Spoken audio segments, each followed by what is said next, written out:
الحمد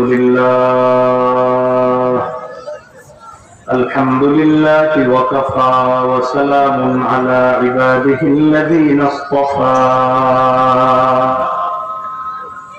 أما بعد فأعوذ بالله من الشيطان الرجيم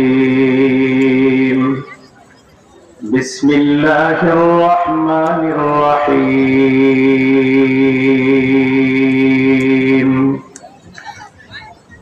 الله الذي خلقكم من ضعف ثم جعل من بعد ضعف قوة ثم جعل من بعد قوة ضعفا وشيبا يخلق ما يشاء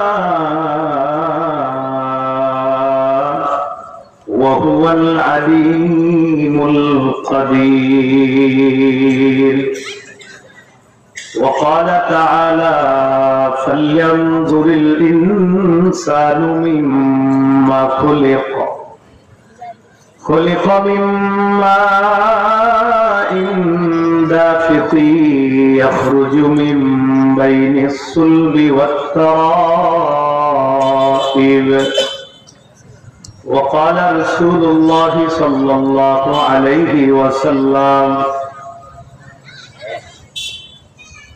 إن الميت إذا قبر وفي رواية إذا وضع في قبره أو قال أحدكم أتاه ملكان أسودان أزرقان يقال لأحدهما المنكر والآخر النكير أو كما قال عليه الصلاة والسلام. اللهم صل على محمد وعلى آل محمد كما صليت على إبراهيم وعلى آل إبراهيم إنك حميد مجيد. اللهم بارك على محمد وعلى آل محمد كما باركت على إبراهيم وعلى آل إبراهيم إنك حميد مجيد. اللهم إني أعوذ بك من شر لساني وشر سمعي وشر بصري وشر مني. দেহলাপাড়া যুব সমাজের উদ্যোগে বার্ষিক ওয়াজ মাহফিলের সম্মানিত প্রধান বক্তা সুলতানুল ওয়াইজিন মাওলানা খালিদ সাইফুল্লাহ আইয়ুবী দামাত বরকাতুহুল আলিয়া, মহাপরিচালক মারকাজুত তারবিয়া বাংলাদেশ, সাভার, ঢাকা, গুরুত্বপূর্ণ আলোচনা পেশ করেছেন হাফেজ মাওলানা মুফতি আব্দুল বাকেন কাসিমি দামাত বরকাতুহুল আলিয়া, শেখুল হাদিস জামিয়া আরাবিয়া, কাদিমুল ইসলাম, মিরপুর, ঢাকা। খতিব আয়েশা সিদ্দিকা রাদিয়াল্লাহু তাআলা আনহা, জামে মসজিদ, উত্তরা, ঢাকা। আলোচনা করার কথা হাফেজ মাওলানা গাজী আল মাহমুদ, মুহতামিম জামিয়াতুর রহমা, গাজীপুর। আজকে মাহফিলের সম্মানিত সভাপতি, গাজীপুরের উলামায়ে কেরামের আস্থার জায়গা, উলামায়ে কেরামের মধ্যমণি আল্লামা মুফতি নুরুল ইসলাম দামাত বরকাতুহুল আলিয়া, শেখুল হাদিস ও মহাপরিচালক জামিয়াতুল উলুমুল ইসলামিয়া, গাজীপুর। মাহফিল পরিচালনায় মুফতি নূরে আলম রফিকি, খতিব বাইতুল নূর জামে মসজিদ, মুফতি মুবারক হোসেন, খতিব বাইতুল সালাম জামে মসজিদ, মুফতি আব্দুস শাকুর হুসাইনি মুহতামিম হালিমাতুস সাদিয়া রাদিয়াল্লাহু আনহা মহিলা মাদ্রাসা। উপস্থিত হযরত উলামায়ে কেরাম, মুসলমান ভাইরা, মাইকের আওয়াজ যতদূর যাচ্ছে বিভিন্ন স্থানে অবস্থানরত শ্রদ্ধা মা বোনেরা, আল্লাহ রাব্বুল আলামিনের দরবারে শুকরিয়া আদায় করছি, আল্লাহ আমাদেরকে এই মাহফিলে উপস্থিত হওয়ার তৌফিক দান করেছেন বলে আলহামদুলিল্লাহ। 21 পারা 9 নম্বর পৃষ্ঠা সূরা রুমের 54 নম্বর আয়াতে কারিমা আপনাদের সামনে তেলাওয়াত করলাম। এই আয়াতে আল্লাহ রাব্বুল আলামিন বলেন, আল্লাহুল্লাযী খালাকাকুম মিন দুফিন, আল্লাহ ওই সত্তা যিনি তোমাদেরকে দুর্বল অবস্থা থেকে সৃষ্টি করেছেন। আল্লাহ তোমাদেরকে দুর্বল অবস্থা থেকে সৃষ্টি করেছেন। সুম্মা জাআলা মিন বা'দি দুফিন কুওয়া, দুর্বল অবস্থা থেকে তোমাদেরকে শক্তিশালী অবস্থায় তিনি নিয়ে গেছেন। দুর্বল থেকে শক্তিশালী করেছেন আল্লাহ। সুম্মা জাআলা মিন বা'দি কুওয়াতিন দুফাও ওয়া শাইবা, তোমাদেরকে শক্তিশালী করার পর আবার দুর্বল বানাইছে। দুর্বল বানানোর পর আবার বার্ধক্যে পৌঁছায় দিয়েছে, বৃদ্ধ বানায় দিয়েছে। দুর্বল শক্তিশালী, দুর্বল বার্ধক্য। তো আল্লাহ বলেন ইয়াখলুকু মা ইয়াশা, আল্লাহ যা ইচ্ছা তা সৃষ্টি করেন। ওয়া হুয়াল আলীম, আল্লাহ সর্বজ্ঞানী, আল কাদির, সর্বময় ক্ষমতার অধিকারী। আমাদেরকে দুর্বল অবস্থা থেকে সৃষ্টি করেছেন। তো দুর্বল অবস্থায় ছিলাম, এর আগে কি ছিলাম? দুর্বল তো একটা অবস্থা, তাও তো একটা অবস্থা। এর আগে কিছুই না। সূরা দাহার বা সূরা ইনসানের 1 নম্বর আয়াতে আল্লাহ বলেন, হাল আতা আলাল ইনসানি হিনুম মিনাদ দাহর লাম ইয়াকুন শাইআম মাযকুরা, অবশ্যই মানুষের উপর এমন একটা সময় এসেছে, মানুষের উপর এমন একটা সময় অতিবাহিত হয়েছে যখন সে উল্লেখ করার মতো কিছুই ছিল না। তাহলে আল্লাহ বললেন দুর্বল অবস্থা থেকে। ভাবনার বিষয় হলো দুর্বল অবস্থার আগে আল্লাহ বলে দিলেন কিছুই ছিল না, তুমি উল্লেখ করার মতো কিছুই ছিল না। এই জন্য আল্লাহ বলছেন সৃষ্টি নিয়ে একটু চিন্তা করো তোমাদের। সূরা তারিকের 5-7 নম্বর আয়াতে আল্লাহ বলেন, ফালইয়ানজুরিল ইনসানু মিম্মা খুলিকা, মানুষের চিন্তা করা উচিত কি থেকে তাকে সৃষ্টি করা হয়েছে। খুলিকা মিম্মা দাফিকি ইয়াখরুজু মিন বাইনিস সুলবি ওয়াত তারাইব,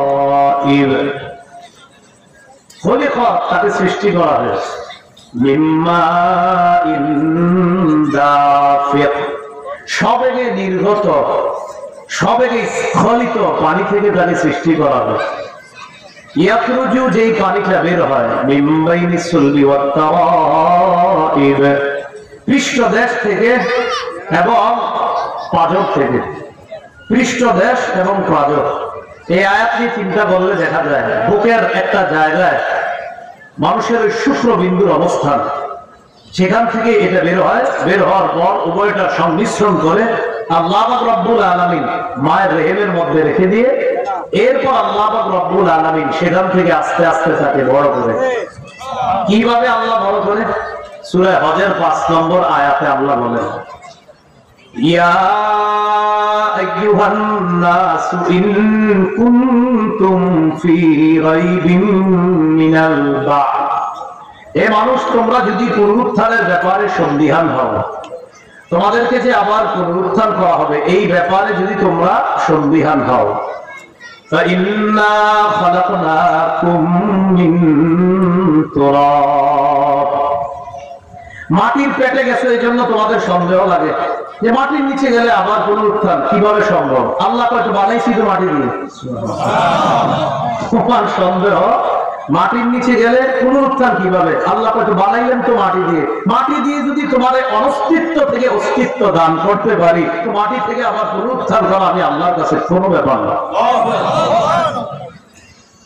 فإنا خلقناكم من تراب, আমি তোমাদেরকে সৃষ্টি করেছি মাটি থেকে, সুম্মা মিন নুতফা, অতঃপর শুক্রবিন্দু থেকে। মুফাসসিরিন কেরাম লিখেছেন শুক্রবিন্দুর মধ্যে ফেরেশতার মাধ্যমে আল্লাহ মাটির সংমিশ্রণ দিয়ে টোটাল মাটি, পানি ইত্যাদি মিলিয়ে সার নির্যাস তৈরি করলে আল্লাহ মানুষ বানায়। সুবহানাল্লাহ। এরপর সুম্মা মিন আলাকা, জমাট রক্ত থেকে, সুম্মা মিন মুদগাতিন মুখাল্লাকাতিন ওয়া গায়রি মুখাল্লাকা, অতঃপর মাংসপিণ্ড থেকে। এই মাংসপিণ্ড কখনো মুখাল্লাকা পূর্ণ আকৃতি বিশিষ্ট হয়, গায়রি মুখাল্লাকা কখনো আবার পূর্ণ আকৃতি বিশিষ্ট হয় না। মাংসপিণ্ড হওয়ার আগে মায়ের পেট থেকে সেটা অবসান হয়ে যায়। এটা আমি আল্লাহ যদি চাই এটা মাংসপিণ্ড হবে, বড় হবে। আমি যদি না চাই এটা মাংসপিণ্ড হবে না, এর আগেই শেষ হয়ে যাবে। আল্লাহ বলে এইভাবে কেন করি? লিনুবাইয়িনা লাকুম, তোমাদেরকে বয়ান করার জন্য, তোমাদেরকে বুঝানোর জন্য। এরপর কি করি? ওয়ানুকিরু ফিল আরহামি মা নাশাউ ইলা আজালিম মুসাম্মা, এরপর মায়ের রেহেমের মধ্যে যতক্ষণ ইচ্ছা নির্দিষ্ট একটা সময় পর্যন্ত আমি আল্লাহ এই মাংসপিণ্ড মায়ের রেহেমের মধ্যে রেখে দিই। তারপর কি করি? সুম্মা নুখরিজুকুম তিফলা, এরপর তোমাদেরকে শিশু অবস্থায় মায়ের পেট থেকে বের করি। শিশু অবস্থায় বের করার আগে তোমাদেরকে আমি যতদিন চাই রাখি, 7 মাস, 8 মাস, 9 মাস, 10 মাস, 10 দিন, 11, 12, 13, 14 মাস পর্যন্ত রাখি। মানে আরো বেশি হতে পারে। মানে আমার জানা মতো একটা বাচ্চা 14 মাসে জন্ম নিয়েছে, এই জন্য আমি 14 মাস পর্যন্ত থামলাম। সেটা আমি দেখছি আমাদের এলাকায়, তাই দেখছি তিনি তার মায়ের পেট থেকে 14 মাস পরে আছে, এই জন্য বললাম 14 মাস। বাকি আরো হতে পারে, আল্লাহ যতদিন চায় ততদিন। তো 14 মাস কেন বললাম? আমার দেখাই 14 মাস আছে। তো আল্লাহ বলেন যতদিন ইচ্ছা মায়ের পেটের মধ্যে আমি আল্লাহ রেখে দিব। 7, 8, 9, 10, 11, আল্লাহ যতদিন চান রাখবেন। রাখার পর কি করে আল্লাহ? নাভি থেকে একটা পাইপ বের করে দেয় মায়ের পেটের ভিতর। আল্লাহ রাব্বুল আলামিন ওই পাইপ দিয়ে রক্ত এটা খাবার হিসাবে বাচ্চার পেটে নেওয়ার ব্যবস্থা কুদরতি ভাবে আল্লাহ করেন। অতঃপর সুম্মা নুখরিজুকুম তিফলা, আমি তোমাদেরকে শিশু অবস্থায় বের করি। সুম্মা লিতাবলুগু আশুদ্দাকুম, অতঃপর আমি তোমাদেরকে লালন পালন করি পরিণত বয়সে উপনীত হওয়া পর্যন্ত।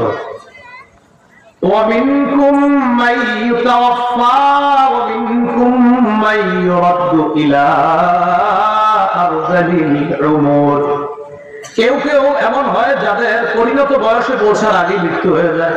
বাবার আগে ছেলে মারা হয়, কত হয় পরিণত বয়সের আগে মৃত্যু হয়।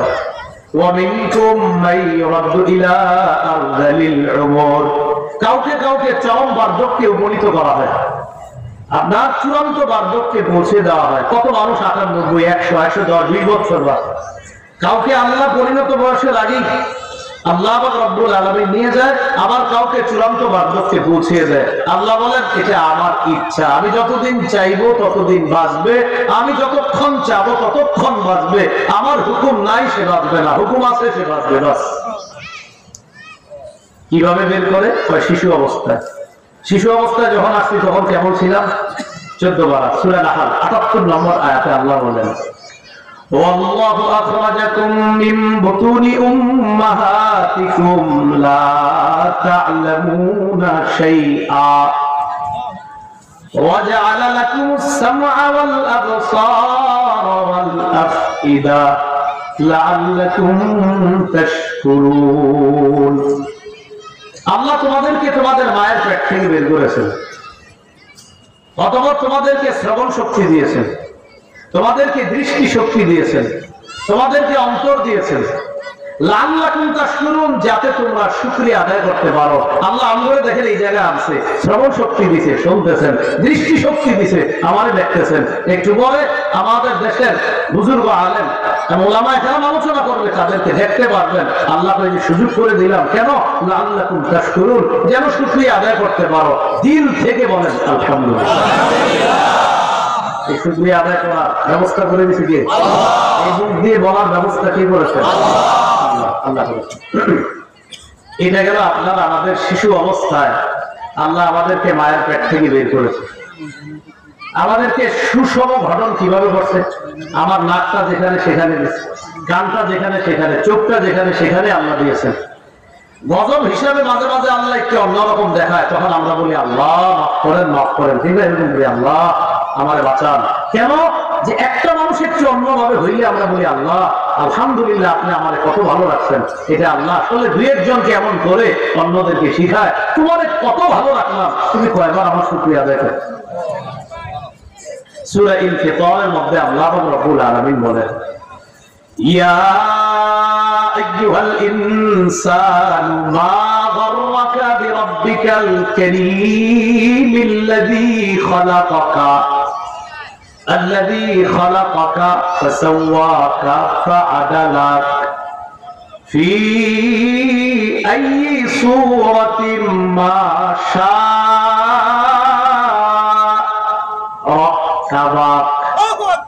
কি করে দেখেন এ মানুষ, কিসে তোমাদেরকে সম্মানিত রব থেকে গাফেল করে রাখে? আল্লাযী খালাকাকা, যিনি তোমাকে সৃষ্টি করেছেন, ফাসাওয়াকা, সুগঠিত করেছেন, ফাআদালা, সুসম করেছেন, যেখানে যা দেওয়ার সেখানে তাই দিয়েছেন। ফি আইয়ি সূরাতিন মা শাআ, কি করে দেখেন আল্লাহ যেভাবে ইচ্ছা, যেই আকৃতিতে ইচ্ছা, যেভাবে ইচ্ছা তোমাকে সুন্দরভাবে গঠন করছেন।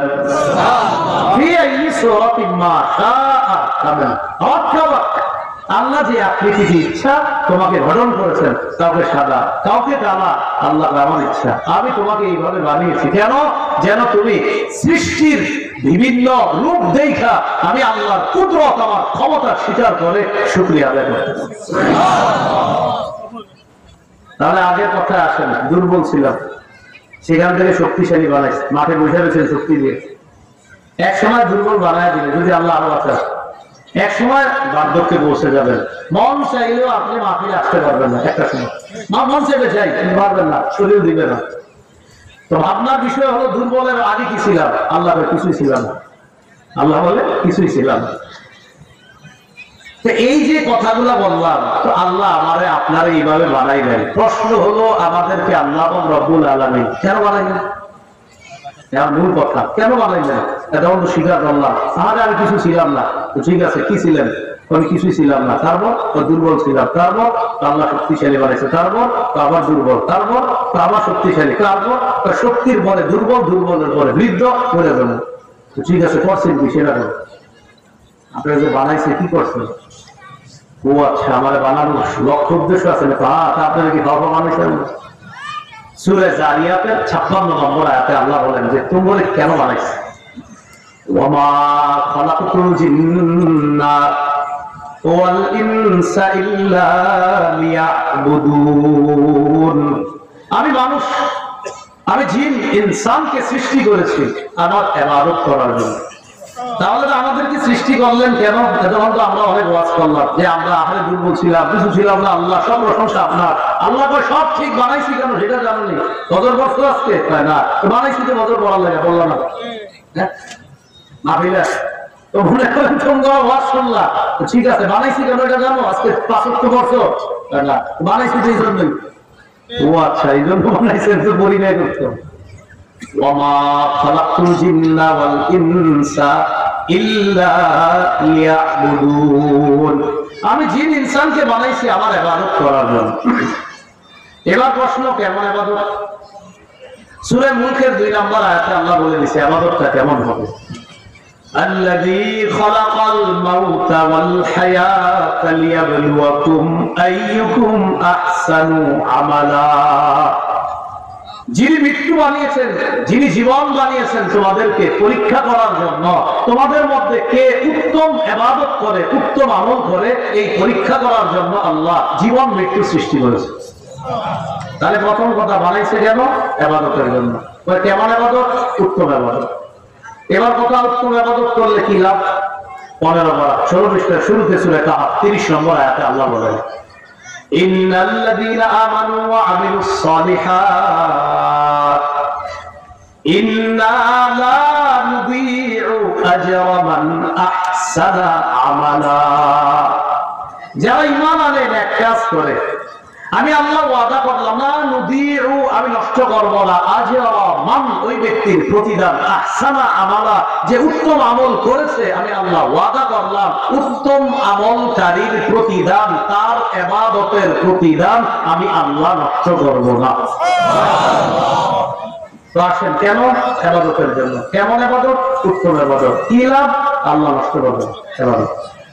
এখন প্রশ্ন, ইবাদত কতদিন?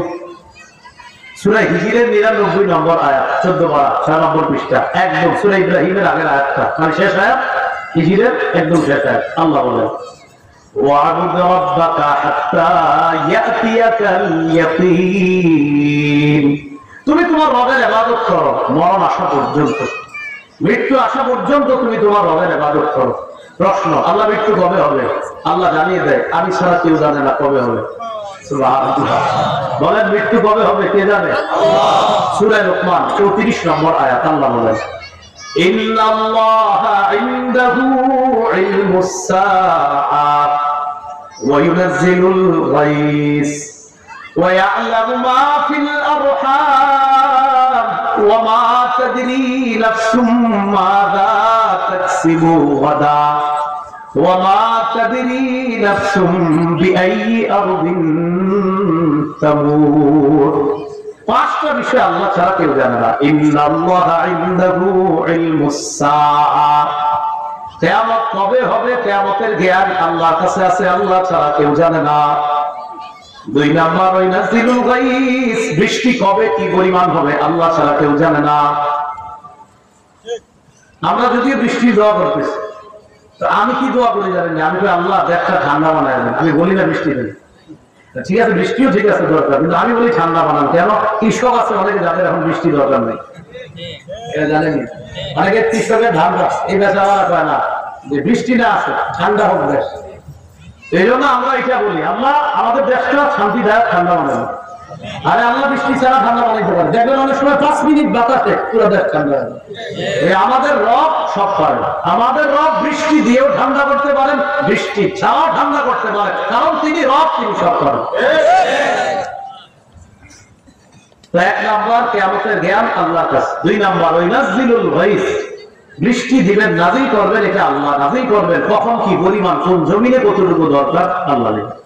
3 নাম্বার وَيَعْلَمُ مَا فِي الْأَرْحَامِ, মায়ের রেহেমের সন্তান আল্ট্রাসোনোগ্রামের যোগ্য হওয়ার আগ পর্যন্ত, আল্ট্রাসোনোগ্রামের যোগ্য হওয়ার আগ পর্যন্ত এটা ছেলে হবে না মেয়ে হবে জানেন? আল্ট্রাসোনোগ্রামে তো দেখা যায় না, এটা তো আপনার একটা রূপ আছে, এরপরে না দেখা যায়। রূপ আসার আগে একটু জিজ্ঞাসা করেন কি হবে?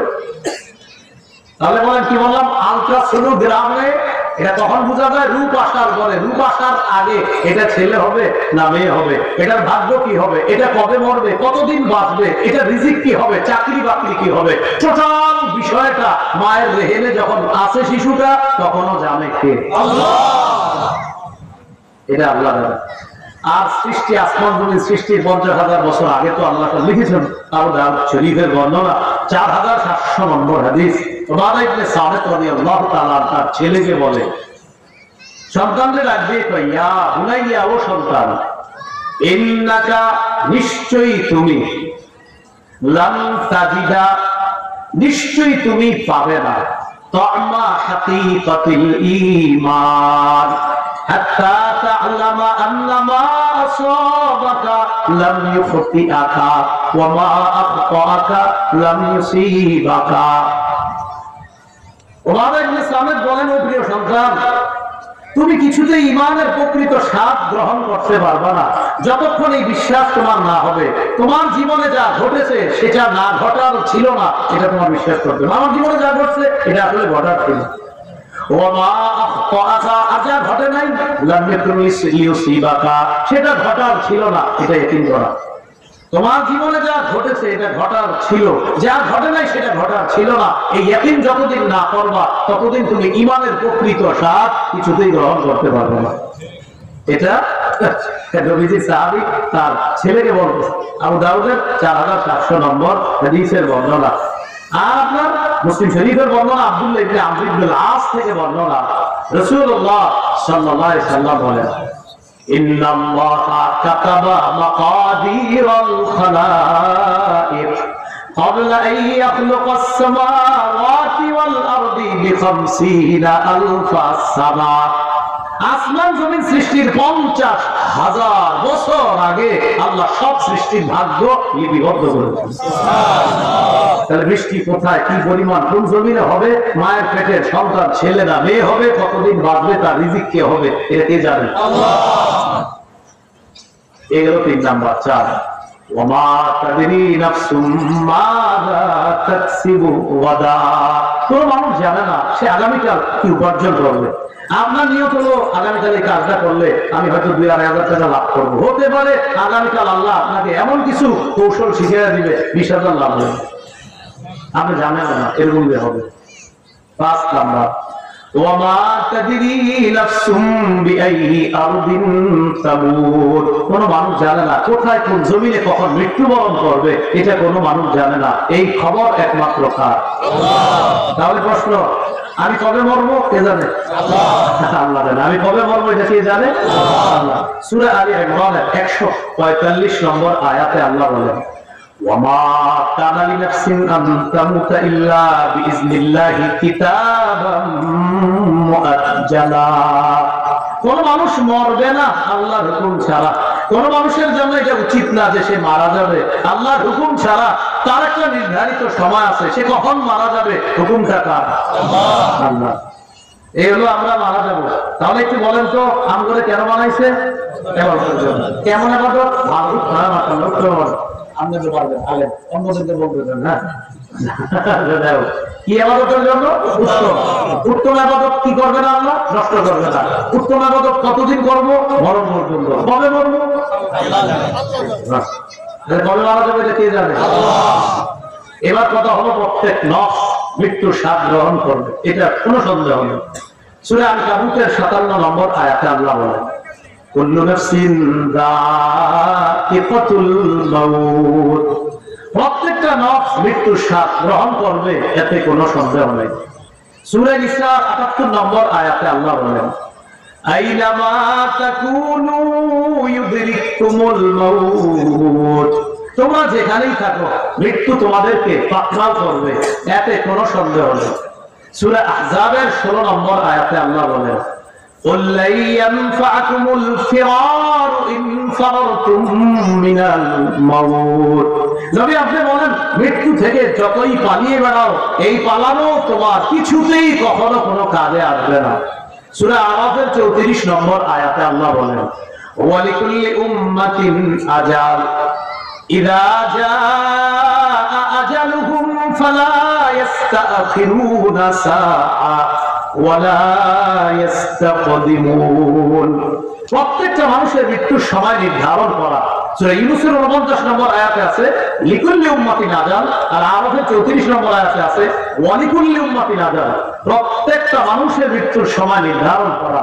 যখন তার মৃত্যু আসবে, আগেও হবে না পরেও হবে না, ওই সময় তার মৃত্যু হবে, এতে কোনো সন্দেহ নাই। আল্লাহ বলেন, ইন্না আজালাল্লাহি লাআত। আল্লাহ নির্ধারিত সময়টা এসে যাবে, আগেও না পরে না, তবে কখন আসবে আমি আল্লাহ জানি। সূরা জুমুয়ার 8 নম্বর আয়াতে আল্লাহ বলেন, قل إن الموت الذي تفرون منه فإنه ملاقيكم। নবী আপনি বলেন নিশ্চয়ই যে মৃত্যু থেকে তোমরা পালিয়ে বেড়াও, এই মৃত্যু তোমাদের সাথে সাক্ষাৎ করবে। সূরা মুনাফিকুনের 10-11 নম্বর আয়াতে আল্লাহ বলেন, যখন মুমূর্ষু ব্যক্তি যে ব্যক্তি মৃত্যুবরণ করবে, ওই ব্যক্তির কাছে মৃত্যু আসার পর ওই ব্যক্তি বলবে, লাউলা আখরতানি ইলা আজালিন করিব ফাআসাদদাকা ওয়া আকুম মিনাস সালিহিন। আল্লাহ আমার যদি আরেকটু সুযোগ দিতেন। কেন? আমি ভালো কাজ করবো, সদকা করবো। আমি নেককারদের অন্তর্ভুক্ত হব। আল্লাহ আমার একটু বাড়ায় দেন, আর একটু সুযোগ দেন। মুনাফিকুনের 11 নম্বর আয়াতে আল্লাহ জবাব দেয়, ওয়ালাই ইউআখিরাল্লাহু নাফসান ইযা জাআ আজালুহা ওয়াল্লাহু খাবীরুম বিমা তা'মালুন। আল্লাহ কিছুতেই কাউকে সামান্য সময়ের সুযোগ দিবে না, কিছুতেই আর সুযোগ দিবে না। মৃত্যু যখন এসে যাবে, কিছুতেই আল্লাহ কাউকে সুযোগ দিবেন না যখন মৃত্যু এসে যাবে। বলেন তো আল্লাহ কেন বানাইছে? কেমন ইবাদত? উত্তম ইবাদতের প্রতিদান কে নষ্ট করবে না? কতদিন ইবাদত? মৃত্যু হবে কে জানে? কবে হবে কে জানে? আল্লাহ জানে। মৃত্যু আসলে আগে পরে আর সুযোগ দেওয়া হবে? এই হলো আপনার মৃত্যু হয়ে যাবে। তাহলে দুর্বল অবস্থা থেকে বানাইছে, বানানোর পর শক্তিশালী, শক্তিশালী থেকে আবার দুর্বল, দুর্বল থেকে আবার বৃদ্ধ, বৃদ্ধর পর নিরঞ্জন শেষ। তা আমাদের কথা ছিল এর আগে কি ছিল? কিছুই ছিল না। কিছুই ছিল না থেকে দুর্বল, দুর্বল থেকে শক্তিশালী, আবার দুর্বল, আবার শক্তিশালী, আবার দুর্বল, আবার বুড়ো হয়ে যাবা, মরে যাবা। তোমার আসলে আর হ্যাঁ বাবা না তো কেন বানাইছি? আমাদের জন্য। ভাই কথাগুলো কি সবার মনে থাকবে? এই হলো জীবন মৃত্যু, এর মাঝখানে আমাদের জীবন। আল্লাহ আমাদেরকে ইবাদতের মাধ্যমে আমরা যেন আমাদের জীবনটা সাজাইতে কাটাইতে পারি, আল্লাহ তৌফিক দান করুন।